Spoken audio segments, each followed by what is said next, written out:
Sendo necessário, eu retorno para mais esclarecimentos. Vou passar a palavra agora para o meu colega, doutor Ariel Cardoso. Ciências, sou o doutor Ariel Cardoso, venho da cidade de Santa Maria. Doutor, quanto tempo nós temos ainda? 22 minutos. Bom, meu dia começou às 3 da manhã quando eu peguei meu carro e vim para cá. E vindo para cá eu estava pensando sobre o que eu falaria. E aí eu lembrava que há pouco mais de um ano atrás, no dia 8 de junho, eu entrava pela primeira vez no plenário do júri. Ao lado do Ariel, lá na cidade de Santa Maria, a gente inaugurava dentro dos plenários.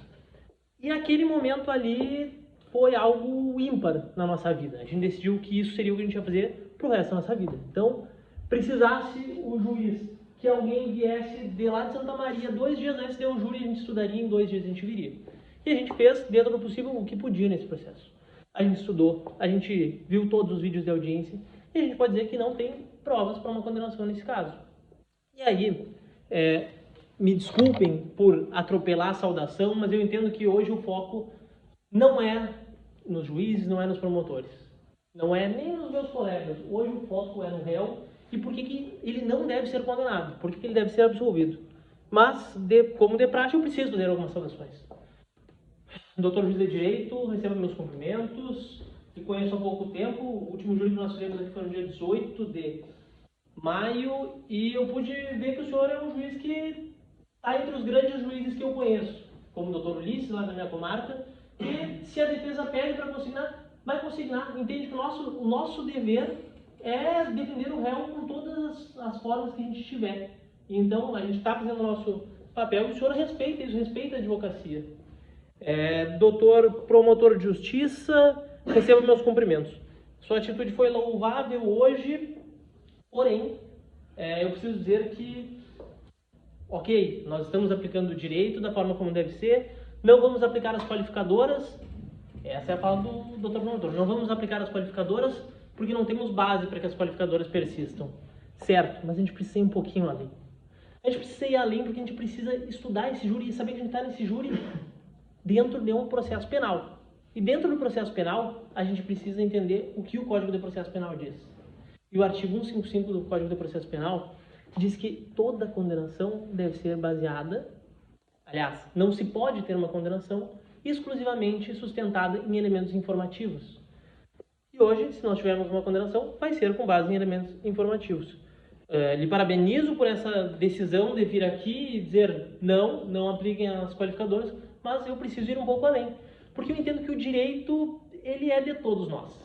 A condenação que eu, porventura, poderia pedir aqui hoje, e nesse caso eu peço absolvição, é um caso raro, eu poucas vezes venho ao plenário e peço uma absolvição, ela é pautada na lei. E é a lei que eu quero que seja aplicada para mim, para o meu pai, para minha mãe, a minha mãe não, porque minha mãe faleceu, mas é a aplicação da lei que eu quero para os meus familiares.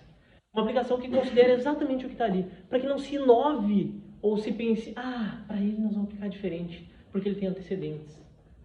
E aí, quando eu falo nisso, eu preciso fazer um compromisso com Vossas Excelências.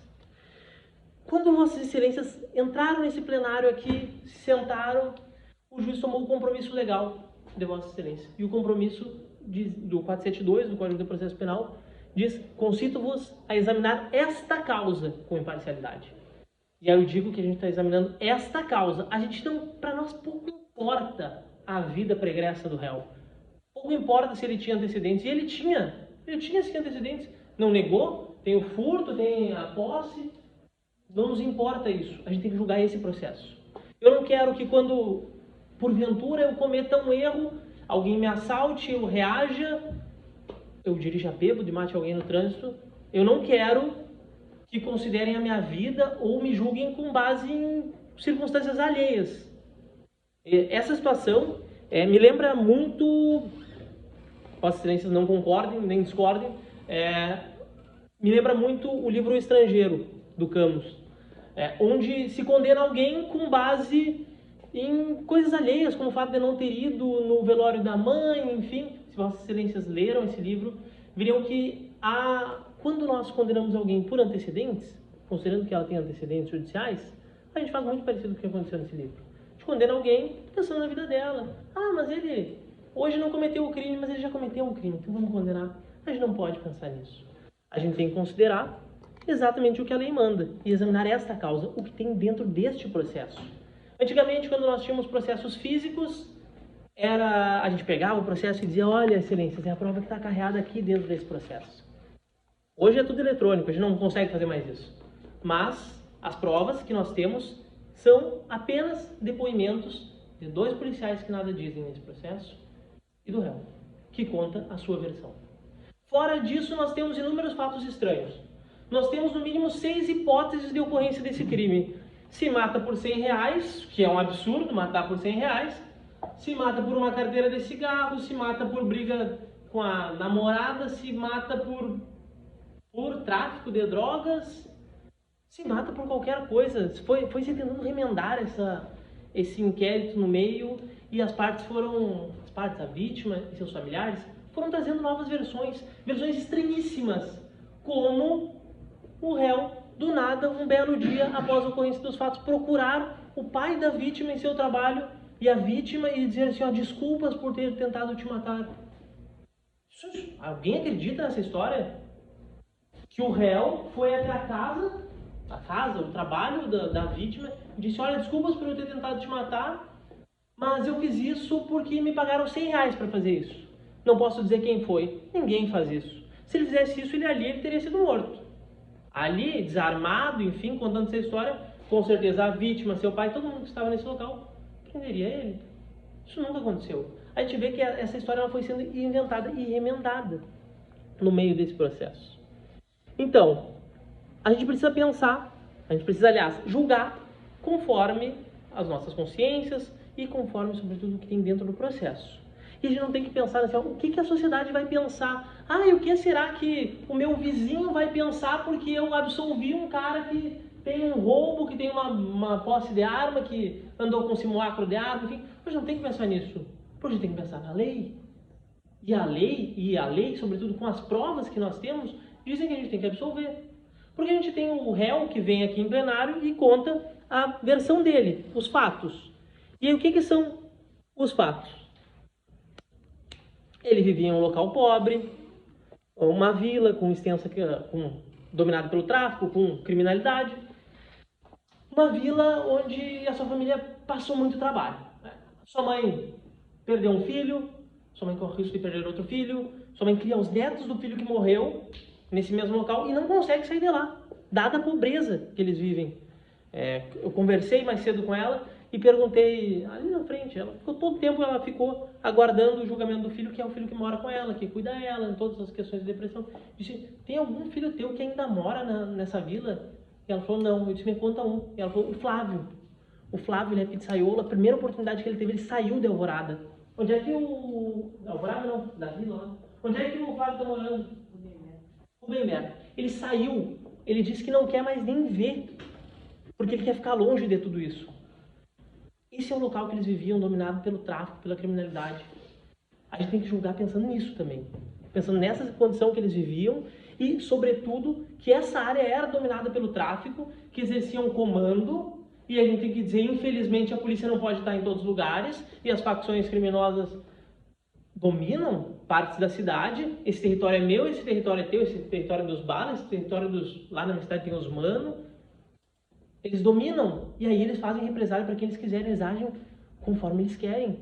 E aí, em um dado momento, eles acharam que o Marlon estava trazendo problema para o local que eles dominam, para o local deles. Eu acho isso um absurdo. Primeiro, isso é um absurdo, eles dominarem um lugar. O tráfico de drogas dominar um local, a polícia saber e não fazer nada. Isso já é um absurdo. Mas eles acharam, olha, ele nos trouxe um problema com o latrocínio que ele cometeu. Latrocínio é esse que nunca existiu. Que eu vejo aqui o promotor antes falou assim, não, porque ele tem passagem por latrocínio. Absolvido. E mais ainda, absolvido porque ele correu atrás das provas. Porque ele foi achar cartão ponto de não sei quem, da vítima, enfim, e ver que não batiam os horários. Absolvido porque ele correu. Não porque um advogado correu por ele, enfim, fez. Ele estava pela Defensoria Pública. E aí, a fala do Dr. Ariel é muito importante. Porque assim, se ele tivesse dinheiro, ele não estava aqui. Se ele tivesse dinheiro, ele não tinha esses 3 guri advogando por ele. Eu tenho 1 ano de plenário, devo ter o quê? 12 plenários, 10 plenários. Eu não tenho tanta experiência assim. Se ele tivesse dinheiro, ele não estava aqui. Porque já tinham retirado ele desse julgamento. Ele teria sido absolvido na primeira fase do tribunal de júri. E aí, essas pessoas que consideraram que ele causava problemas e trazia a polícia, que daí a polícia investigava, um latrocínio, mataram não sei quem, foram roubar e mataram, resolveu que ia matar ele. Resolveram que iam matar, porque hoje as facções matam por muito pouco. Matam por muito pouco. Agora, há um tempo atrás, a gente fez um júri nomeado lá em Santa Maria, nomeado pelo juiz de lá. É a mesma coisa que acontece aqui. A gente fez esse júri e aí, então, a gente não pediu a absolvição do nosso cliente, como eu falei, a gente pede raras às vezes. A gente pediu a condenação do nosso cliente, com base no que ele fez. Mas era uma situação em que ele perdeu um carro, aliás, ele entregou para um mecânico o carro, o mecânico perdeu e o carro era da facção e a facção disse para ele, dá um jeito, te vira. Ou tu mata ou tu recupera o carro. E ele matou. A gente pediu a condenação dele, porque a gente não quer impunidade. Mas a gente pediu a condenação desse cara. E é isso que eles fazem, eles matam por muito pouco, eles matam por um carro. Naquele caso, ele era um Corsa que valia R$500, lembra? Era absurdo. Não tinha nem licenciamento, exato. Eles matam por muito pouco. E aí, imagina, se eles pensam assim, ó, no meu território, o Marlon está trazendo a polícia, eu vou matar ele. E aí eles tentam matar e a história dá errado. E aí a história dá errado, e aí eu vou ter que voltar aos fatos, ser repetitivo, o Marlon... Na verdade, para mim, o que o Marlon falou aqui já bastaria. Vossa Excelência iam ouvir e eu falei assim, ó, realmente, ele não matou, ele é, na verdade, quem ia ser emboscado nesse processo. E eu digo, sim, o Christian, ao que parece, fez uma emboscada, ajudou numa emboscada para o Marlon. Vou ter que voltar nos fatos, mas o que ele falou para mim já bastaria. Vamos lá, ele estava na festa, ele com os amigos dele, com o Jobim, com os irmãos do Jobim, que é o motoboy que teve aqui, e o Christian estava com os amigos dele. Foi quando ele viu 2 pessoas diferentes, né, entrando, como ele falou, 2 pessoas que passaram, viram que ele estava lá e voltaram. 2 pessoas ligadas ao tráfico, ligadas à facção. Que facção é aquela ali? É os bala na cara. Que daí então já tinham jurado ele de morte porque ele arruma problema para eles. Eles viram ele e voltaram. E um deles, os 2 pareciam estranhos para ele, que já estava com medo, e um deles fala alto, mostrando para o outro assim, ó, e aí, nego Marlon? Para que daí o outro veja. O outro que é, de repente, matador. Aí o Marlon fica com medo. O mesmo medo que ele tem até hoje. O mesmo medo que fez ele andar armado nesses tempos aí. Ele andou armado, porque ele tinha medo. Porque ele tinha medo que acontecesse com ele. Quantos tiros seu irmão tomou? 22 tiros que o irmão dele tomou. Quando ele estava armado, ele andava armado por ele tinha o mesmo medo que o irmão dele, o Flávio, teve, mas o Flávio teve uma presença de espírito de fugir, de ir para longe. E eu digo, o melhor que eu tenho a fazer hoje, terminar esse julgamento absolvido, é sair daqui. A senhora Marcela, pegue seus netos, que a senhora tem a guarda e vamos embora de Alvorada, vamos embora para outro lugar. Esse lugar não dá, daqui a pouco a senhora vai perder outro filho. A gente tem que pensar nisso. Enfim, e aí ele saiu, ele disse, olha, eu tô com medo, vou sair porque daqui a pouco esses caras ou vão me bater ou vão me matar. Ele sabia que ele já estava jurado. E aí ele foi embora. No que ele vai embora, o Christian diz, olha, eu quero ir contigo. E aí esse eu quero ir contigo, ele tenta dizer, não, eu vou sozinho. Eu vi o depoimento dele em sede judicial, e aqui eu falo só depoimentos judiciais, eu não estou nem aí para o inquérito, eu só me importo e só trabalho com prova produzida perante o juiz. Ele chega lá no depoimento judicial e diz que tentou dizer para o Christian que ele ia sozinho. Ele disse, não vou por ali, eu vou pela faixa. E aí o Christian já arrumou uma desculpa. Não, eu vou lá buscar minha mulher na faixa. É a namorada dele. Que daí depois vira também uma motivação para o crime em dado momento. Mas tudo bem. Sei que ele sai e o Christian sai. E aí o Christian tem esse ato que parece de criar uma emboscada para ele. Que é dizer, estamos chegando na esquina. Ele falava lá nesse depoimento judicial que o Christian estava no celular o tempo inteiro falando no WhatsApp. Tem vídeos disso. Poderia ter colocado aqui, mas não tem porquê. Ele já falou exatamente a mesma versão que ele deu em sede judicial, é a que ele deu aqui hoje. Em primeira fase do tribunal de júri, é a que ele deu agora no plenário. Detalhe, ele nunca falou no inquérito. Não falou no inquérito. Não falou. O inquérito todo se desenrolou sem a versão do réu.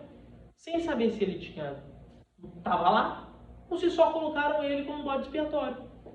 Enfim. E aí, então, surge o real matador. Quem buscava matar alguém, que era o André.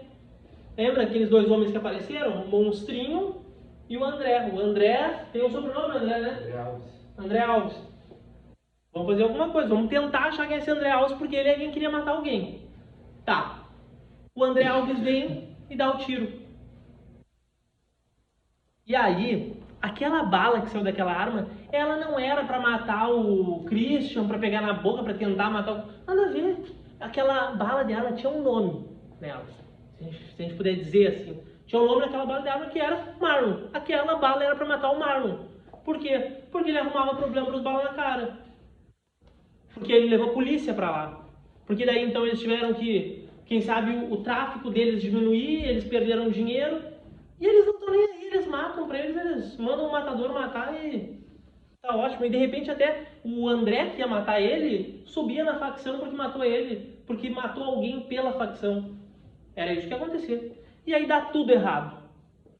Quando o André Matador dobra a rua, ele dá o tiro, ele vê, empurra o Christian e sai correndo. E aí o Christian toma um tiro. E qual é a forma mais fácil de resolver o problema que eles tinham? Botar a culpa no Marlon. Por quê? Porque o Marlon era a única pessoa que sobrava ali. Quem é que corrobora com a versão do Christian? Qualquer pessoa que estava ali. O Marlon é quem fugiu. E, dizendo que o Marlon tentou matar ele, eles solucionariam o problema. Porque eles pegariam o Marlon e jogariam dentro de uma cadeia. Quanto tempo tu ficou preso? 4 anos, 6 meses. Desse processo não, desse processo ficou menos. Ah, mas que do caso Tá, desse processo 2 anos e pouco. Ficou 2 anos e pouco preso nesse processo. Ele está juntando com o processo lá do homicídio do policial. Que também ficou preso. Ficou preso preventivamente 2 anos e meio e foi absolvido no final. Quem é que vai devolver os 2 anos e meio de vida que ele perdeu dentro de cadeia era? Na PASC. Na PASC. Eu não conheço as cadeias daqui em Porto Alegre. Mas ele perdeu 2 anos e meio da vida dele numa prisão que ele foi absolvido no final. Se esse processo demorasse mais para ser julgado, quem sabe ele ia ficar 4 anos preso. E aí ele vem nesse e fica 2 anos preso também. E agora Vossas Excelências vão absolver, conforme o que a gente vai demonstrar. E já demonstrou. E mais ainda, se não houver absolvição, pela nulidade que a gente já constou, a gente vai anular o processo. A gente não, porque a gente está atuando como dativo. A Defensoria Pública vai fazer as razões dela e então vai anular esse processo e vai ter um outro júri. E assim por diante, até que se considere só as provas judicializadas. Só o que a lei diz, que é o artigo 155 do Código de Processo Penal. Enfim, foi isso que aconteceu. Ele era para ter tomado o tiro e, na verdade, ele foi colocado como bode expiatório. Porque tanto faz ele morto ou ele preso e condenado, das duas formas serve para os balas na cara.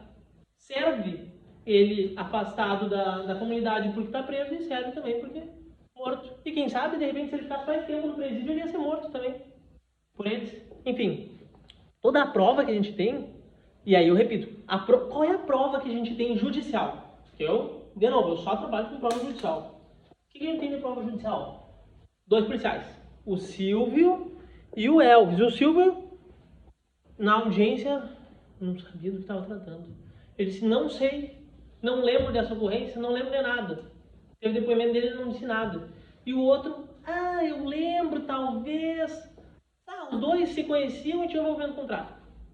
Eles... É mais fácil, né? É mais fácil dar um depoimento assim e simplificar. E aqui não estou dizendo nem para beneficiar o réu, nem para prejudicar a vítima. É fácil para a polícia lembrar só de uma coisa. Não, os dois tinham envolvimento com tráfico e os dois se conheciam. Pronto. É isso que eu sei. Isso é o que a gente tinha em sede judicial e o depoimento dele. Então o único depoimento substancial que a gente tem é o dele. O mesmo que ele vem e diz aqui. Que a gente corrobora em plenário com o motoboy que estava junto com ele. E aí então ele diz, de fato aconteceu a situação da festa, de fato o Christian e ele saíram juntos. De fato existiu o tal do monstrinho e de fato existiu o tal do André, que tentou matar ele. Então, todas as provas indicam para que ele deve ser absolvido. Por quê? Porque não foi ele o autor dos disparos. Então, quando Vossas Excelências forem julgar, vão ter uma série de quesitos para avaliar e dizer sim, não, né? E aí, então, quando a pergunta, o segundo quesito for foi ele quem desferiu os disparos? Pode ser parecido com isso? Vossas Excelências vão dizer não. Por quê? Porque qual é a prova que a gente tem? O depoimento dele, que diz, não fui eu era para ser a vítima. Se aquela bala tivesse pegado nele, e pegado em cheio, ele não estava aqui para contar a história. Quem sabe a gente não estivesse aqui? Quem sabe a gente estava advogando para o André, nomeado, no lugar da Defensoria Pública, e nomeado para atuar em favor do André, eu tenho certeza que eu não ia pedir a absolvição. Pelo André, eu nem sei o que eu ia pedir. Eu acho que não teria, seria pedir a condenação, no mínimo legal, com base no que ele fez, que é o que a gente faz quando não tem que fazer. A gente veio, não quer impunidade, até porque não tem argumento. Se a gente defendesse o André, não teria argumento. Seria condenem com a pena mínima. Então, tudo se inverteria se aquele tiro tivesse pegado nele. Por sorte, e até nem tão sorte, eu penso, porque ele ficou 2 anos preso por isso. Por sorte, não pegou nele. Enfim. Então, Excelências, no segundo quesito, votem por absolver o réu, considerando que não foi ele quem efetuou os disparos. Mas mais do que isso, eu preciso voltar àquela questão ali de falar sobre que não deve prosperar qualquer condenação nesse processo. E aí eu peço para absolver no terceiro quesito também, se Vossas Excelências não entenderem que ele não disparou os tiros, votarem não no segundo quesito, e eu peço que votem sim, a gente vai para o terceiro quesito. E aí que é o genérico. E eu peço que Vossas Excelências absolvam. Por quê? Porque esse processo é nulo. O artigo 155 do Código de Processo Penal diz que, com base em elementos informativos, não se deve condenar. O que é elemento informativo? Tudo que é produzido no inquérito. Não tem contraditório, não tem ampla defesa. Há um tempo atrás, nem se, assim, ó, era o delegado decidia se o advogado ia estar ou não, poderia dar um despacho dizendo que não era o advogado atuar no inquérito. Assim, ó, é algo absurdo. O inquérito se faz, a polícia investigando e dizendo o que as pessoas disseram ali. Não tem o mínimo de investigação. A gente sabe que quem deveria investigar, na verdade, não investiga hoje no Brasil. São pouquíssimos os casos de homicídio ou qualquer crime que a Polícia Civil consegue investigar. E não consegue investigar por deficiência profissional, tem pouca gente trabalhando, tem muito crime, mas enfim, eles acabam só amontoando depoimentos e nesse caso a Polícia Civil foi iludida e utilizada para tentar condenar o Marlon, porque era bom para a facção, porque era bom aquele combinado ali do Christian, o pai dele, de dizer, porque assim, ó, aqueles depoimentos do pai do Christian lá no inquérito são muito estranhos. Eles vêm dizer uma coisa, passa 6 meses, eles vêm e só dizem outra coisa, assim, ó. Eles eles nem tentam dar uma molhadinha no depoimento deles. Eles chegam e dizem assim, ó, não, ele tentou matar por causa de 100 reais, ele foi lá no meu trabalho e disse que foi por isso. Eles não tentam nem dar uma argumentada a mais, tentar elaborar o depoimento deles. Os dois dizem a mesma coisa, a mãe diz a mesma coisa, mas a mesma coisa ensaiadinha.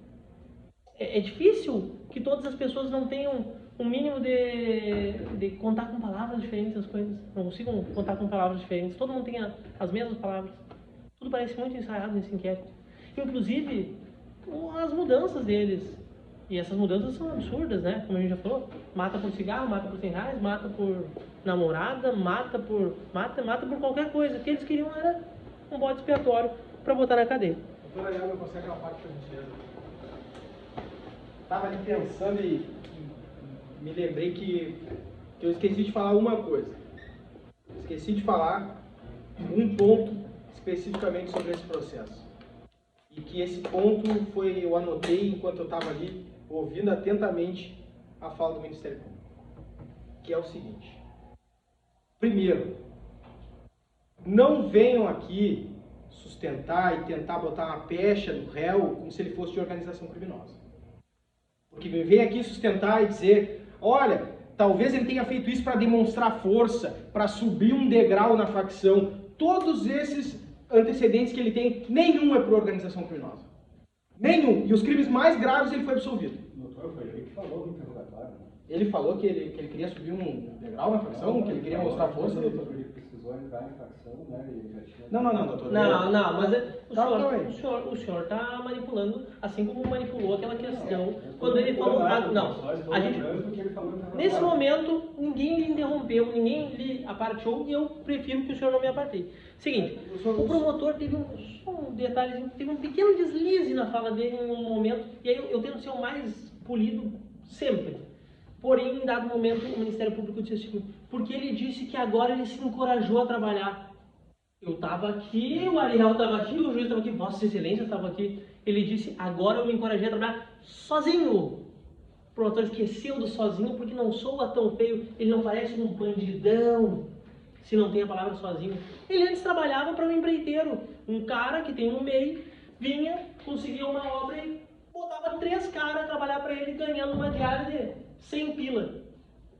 Agora, trabalhando sozinho, ele consegue que o cliente dele entre em contato com ele e diga, eu quero construir esse muro. E ele diz, 300 pila, eu faço sozinho. E ele fica com mais dinheiro. Ele se encorajou a trabalhar sozinho. Ele tendo a responsabilidade sobre o negócio dele. E aí o promotor dá uma escorregada e esquece sozinho. Então, isso a gente precisa sempre deixar bem consignado. E era justamente nesse ponto que eu queria chegar. Eu queria chegar nesse ponto justamente para dizer, qualquer argumentação aqui que venha tentar sustentar que ele teria praticado o crime para subir em degrau de organização criminosa é mentira e não tem nada no processo. E agora o doutor me diz, mas foi ele mesmo que falou. Agora eu venho trazer a realidade para as senhoras e para os senhores. Hoje em dia, se o senhor é preso, se a senhora é presa, eles vão perguntar para a senhora o seguinte, a senhora pertence a alguma organização criminosa? Não. Não pertenço. E eu digo isso porque eu tenho um caso, que eu defendo um acusado, que aconteceu exatamente isso. Ele se envolveu numa situação que foi um homicídio de um jovem, e esse jovem, ele foi saber depois. Esse jovem que morreu tinha envolvimento com uma organização criminosa. E aí ele foi preso. E ele foi preso e perguntaram, o senhor pertence a alguma organização criminosa? Ele falou, não. E ele disse assim, então tá, eu vou te colocar numa galeria que se tu não tem nenhum envolvimento, vai ser tranquilo. Ninguém lá vai te reconhecer e vai te dizer que tu é de A ou é de B. Certo? E ele, certo, sem problema. E ele foi colocado numa galeria de determinada organização criminosa. Justamente por não pertencer. Porque hoje em dia, a gente acha que não. Mas quem domina a maioria das casas prisionais são as organizações criminosas. E essa é a verdade. Essa é a verdade. Não me venham aqui dizer que porque ele disse que teve que escolher um e outro quando ele foi preso, que ele teria feito isso para subir um degrau numa suposta organização. Porque ele nunca foi denunciado por isso. Porque não tem nenhuma outra pessoa aqui que tenha envolvimento com a organização e que tenha sido ligado a esse fato. Mas esse meu outro cliente, ele foi colocado nessa galeria dessa organização que casualmente era a organização que se relacionava com a vítima do fato em que ele se envolveu. E aí, as pessoas lá de dentro, do comando da galeria, chegaram e disseram assim, olha, fulano, a gente já sabe tudo o que aconteceu. Isso aí era até pra gente fazer alguma coisa ruim pra ti. Mas nós só vamos te mandar embora. E mandaram ele sair da galeria. E aí ele foi, depois pediu para a casa prisional, foi colocado na cozinha geral, que é um local bem específico, que não tem qualquer regalia diferente do que tem nas galerias de organizações criminosas. Ou seja, hoje, no Brasil, a realidade é essa. Não tem organização criminosa? Fica tranquilo, não vai dar nenhum problema, ninguém vai te reconhecer, mas vai ser colocado nessa aqui. Agora, não me venham tentar colar uma pecha que não existe, que não tem nesse processo. Porque aquela senhora lá criou a pau e corda 7 filhos e 3 netos. Se ele fosse um chefão de organização criminosa, por que a mãe dele ia estar nessa situação? Não me venham aqui tentar colar o que não existe. E esse rapaz continua trabalhando, continua ajudando a mãe, continua ajudando o filho. Então, senhoras e senhores jurados, no momento que forem fazer a votação, digam para aquela senhora que o julgamento pela comunidade de Alvorada julga todos da mesma forma. Não tem elementos suficientes, tem que ser absolvido. Não basta uma história que começa de um jeito e termina de outro totalmente diferente, que não bate, que pintam a vítima aqui como um grande inocente, quando na verdade a história muda no meio do caminho, era por isso e não é mais. E aí, quando falta tudo, a gente diz, não, pode ser que ele tenha feito isso para subir lá, ganhar moral lá na organização criminosa, que não tem, não existe, não foi denunciado, não foi apontado ninguém. Não me vê. Era essa a colocação, e eu ia bem pontuar essa situação que, por vezes, o Ministério Público tenta dar uma como é que eu posso dizer, uma ajeitada. Aqui, talvez ele não tenha sido totalmente claro, mas foi o que ele disse. Eu me encorajei a trabalhar sozinho. Porque a gente sabe que quando a gente vai trabalhar na obra, a gente tem que ter responsabilidade. Vai fazer um negócio, ele faz um muro, cai em cima de uma criança, matou, quem é que fez? Ele se encorajou a trabalhar sozinho. E não pertence a qualquer organização criminosa. E se pertencer, doutor, denuncia. Excelências, então só finalizando, tendo em vista que esse processo é nulo, e se houver uma condenação com base naquele inquérito que a gente já falou, onde as versões mudam a todo momento, nós teremos uma nulidade. E por causa dessa nulidade nós vamos anular esse processo. E aí eu digo, eu não vou deixar para a Defensoria Pública. Se ele for condenado hoje, eu vou pegar uma procuração que eu tenho ali em branco, vou dar na mão dele e vou dizer, assina isso aqui, e eu vou defender ele, e eu vou anular esse processo. Eu vou, se precisar ir no STJ, vou tentar anular isso. Justamente porque vai ser uma condenação baseada no inquérito policial. Um inquérito todo defeituoso. Então, excelências, no segundo quesito, votem que ele não foi o autor dos disparos, e se nós evoluirmos e precisarmos ir para o terceiro quesito, votem pela absolvição dele, considerando toda essa situação, considerando as nulidades, considerando que nós não temos provas nesse processo. Era isso, façam justiça.